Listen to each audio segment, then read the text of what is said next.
Hello बच्चों, आज मैं फिर आपके बीच उपस्थित हूँ 10th का एक महत्वपूर्ण क्वेश्चन लेके, जिसका नाम है प्रतिरोधों का समायोजन।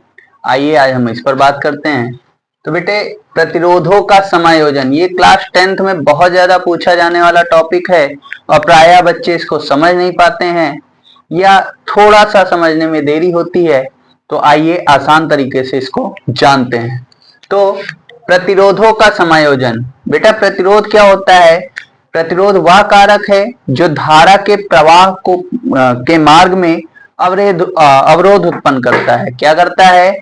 धारा के प्रवाह के मार्ग में अवरोध उत्पन्न करता है। तो यदि किसी वैद्युत परिपथ में इसकी कुछ संयोजन कर दिया जाए, जोड़ दिया जाए, तो कितनी मात्रा होगी या क्या होगा, कैसे कैलकुलेट करेंगे, वही जानेंगे। ठीक है। तो प्रतिरोधों का समायोजन देखिएगा, जब दो या दो से अधिक प्रतिरोध, यानी एक ही सर्किट में दो या दो से ज्यादा प्रतिरोधों को लगा रहे हैं, ठीक है, जब दो या दो से अधिक प्रतिरोध को एक ही वैद्युत परिपथ में संयोजित हो, क्या हो, एक ही वैद्युत परिपथ में संयोजित हो, तो इस प्रकार के संयोजन को क्या कहेंगे?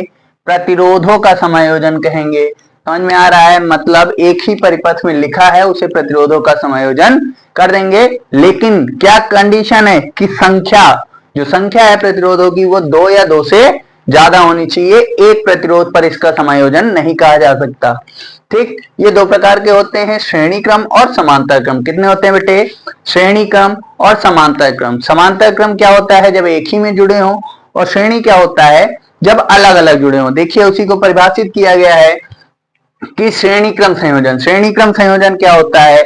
जब दो या दो से अधिक प्रतिरोध, बेटे यहाँ पे दिख रहा होगा, एक R1 है, दूसरा R2 है और इससे ज्यादा भी ले लिया है R3। ठीक, तो जब दो या दो से अधिक प्रतिरोध किसी वैद्युत परिपथ के एक ही तार में, दिख रहा है बेटे, ये एक है और ये दूसरा है, यानी हम मान ले ए बी एक ही तार है, तो इसके बीच में दो या दो से अधिक प्रतिरोध जुड़े हैं, ठीक, संयोजित हो, तो प्रतिरोधों के ऐसे समायोजन को श्रेणी क्रम समायोजन कहेंगे। मतलब आ रहा है समझ में? ये पूरा आपका एक वैद्युत परिपथ है, इसके एक ही तार, मान लेते हैं ए से बी तक एक कोई तार है, उसी में सारे प्रतिरोध जुड़े हो, तो इसे श्रेणी क्रम संयोजन कहेंगे। ठीक, और इसका जो मान होता है, ये बहुत इंपॉर्टेंट पॉइंट है बेटे, कि इसका जो मान होता है वो सिरों के विभवांतर, यानी जो इसके और इसके बीच का सिरा है, इनके बीच विभवांतर, फिर दूसरे के और इसी तरह तीसरे के बीच का जो विभवांतर होगा उस पर निर्भर करता है। ठीक, तो इसी को कैलकुलेट करते हैं, अगर निर्भर करता है तो किस प्रकार से। तो ध्यान दीजिएगा, टोटल पोटेंशियल क्या है आपका? टोटल विभवांतर जो है वो है आपका V। क्या है भाई? V। अब तीन सिरे हैं, तीन है आपके प्रतिरोध, तो तीन को साथ में लिखेंगे, यानी V1 plus V2 plus V3। ठीक, अब जो V1 plus V2 plus V3 है, तो हम जानते हैं, क्या जानते हैं? ओम के नियम से। किस नियम से? ओम के नियम से। बेटे हमने ओम के नियम के बारे में आपको पहले ही बताया है, इसका वीडियो मेरे चैनल में पहले ही पड़ा है, आप वहां पर जाकर इसके बारे में जान सकते हैं। तो ओम के नियम में बेटे होता है V बराबर IR। क्या होता है V बराबर IR? अगर V बराबर IR है तो यहां देखिएगा R1 R2 और R3 है, यानी V1 का मान क्या हो जाएगा भाई? धारा तो एक ही बह रही है, धारा एक ही है, यानी I रहेगी, धारा सब में क्या रहेगी? I। और लेकिन जो प्रतिरोध है उनका मान क्या है? बदला हुआ है, यानी V1 के लिए IR1 मान लेते हैं, V2 के लिए हो जाएगा आपका IR2 और V3 के लिए हो जाएगा IR3। I कांस्टेंट इसलिए क्योंकि पूरे पर जो धारा है, धारा तो एक ही बहेगी ना बेटे, यही तो जाएगी ऐसे बहकर, वापस भी यही आएगी, तो मतलब धारा का मान वही रहेगा, केवल बदल क्या रहा है आपका R और V। क्या बदल रहा है? विभवांतर बदल रहा है और प्रतिरोध बदल रहा है। ठीक, तो अब आगे आते हैं, ये जो आपके V के मान है इसको पहले में लिखते हैं, इस समीकरण में लिखते हैं। ठीक है, तो V की जगह क्या लिखना है बेटे? IR बराबर क्या है?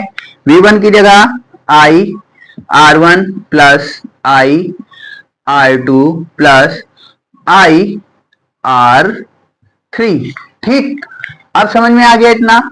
उम्मीद करता हूं समझ में आ गया होगा। आगे चलते हैं, फिर IR बराबर, I देखो बेटे, तीनों में एक सा है, इसको कॉमन ले लो, I ब्रैकेट में क्या बचा, R1 plus R2 plus R3। बेटे हमने 3 के बाद ही ब्रैकेट इसलिए लगाया क्योंकि हमने सर्किट में 3 ही लिए थे।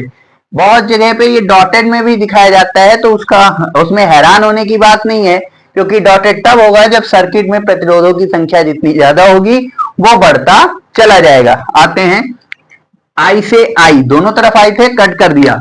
क्या फाइनल फॉर्मूला निकल रहा है, I बराबर R1 plus R2 plus R3। यानी क्या कह रहा है, इसका मतलब ये हुआ कि जो प्रतिरोध होता है श्रेणी क्रम में, उन प्रतिरोध का कुल मान क्या होता है, सभी प्रतिरोधों का योग होता है। क्या होता है, सभी प्रतिरोधों का योग। यानी श्रेणी क्रम संयोजन में प्रतिरोधों का जो मान निकलता है वो सभी प्रतिरोधों का योग होता है। ठीक इसी प्रकार ये श्रेणी क्रम है, आपको समझ में आया होगा। अब समांतर क्रम की बात करते हैं। समांतर क्रम संयोजन, देखो जब 2 या 2 से अधिक प्रतिरोध किसी वैद्युत परिपथ में अलग अलग तार में, बेटे फिगर में दिख रहा होगा, यहां A से B के बीच के दूरी में 3 अलग अलग तार हैं। इसको मान लो CD, ये मान लेते हैं E और F, ये मान लीजिए G और H। अलग अलग तार हैं सब, इन सब अलग अलग तारों पे प्रतिरोध क्या हुए हैं, संयोजित हैं। समझ में आ रहा है।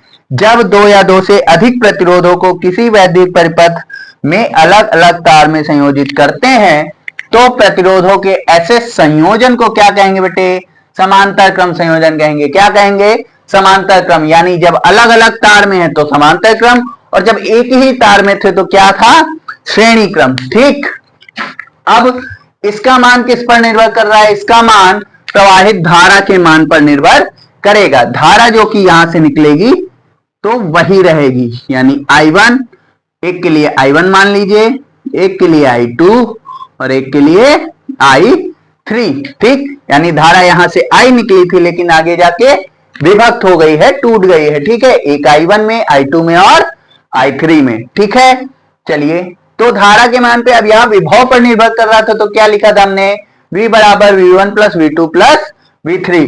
अब अगर धारा पर निर्भर कर रहा है तो धारा के लिए I बराबर I1 plus I2 plus I3। ठीक, अब ये जो मान है, अब यहां पर भी क्या करेंगे, किसके नियम से, भाई जिस नियम के आधार पे चल रहे हैं वही नियम लेंगे जो कि था ओम के नियम से। किसके नियम से, ओम के नियम से।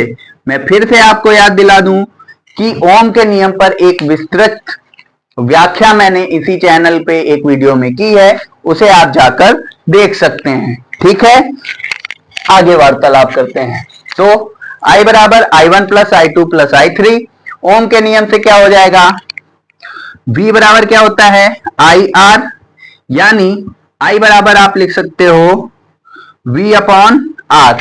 ये मैंने केवल I की वैल्यू बताई है। अब I1 के लिए क्या हो जाएगा, इसी तरह I1 के लिए हो जाएगा V अपॉन R1, I2 के लिए V अपॉन R3 और I3 के लिए, यहाँ 2 होगा, I3 के लिए हो जाएगा V अपॉन R3। ठीक, अब इन सब मानों को समीकरण में रखो तो क्या होगा, V अपॉन R बराबर V upon R1 plus V upon R2 plus V upon R3। ठीक, अब क्या हो गया, तीनों में V क्या है, कॉमन है, यानी V अपॉन R बराबर V को बाहर ले लो, 1 upon R1 plus 1 upon R2 plus 1 upon R3, यानी V से V हम क्या करेंगे, काट देंगे तो आएगा 1 अपॉन R बराबर 1 upon R1 plus 1 upon R2 plus 1 upon R3। ये आपका बेटे प्रतिरोधों का समायोजन हो गया। ये समांतर क्रम प्रतिरोधों का समायोजन है। उम्मीद करता हूं प्रतिरोधों का समायोजन आपको समझ में आया होगा। इसमें किसी भी प्रकार की कोई भी दिक्कत हो तो आप कमेंट में बता सकते हैं, और मेरे चैनल को लाइक कीजिए, सब्सक्राइब कीजिए ताकि मैं आपकी मदद इसी प्रकार वीडियो के माध्यम से कर सकूं। तब तक के लिए जय हिंद।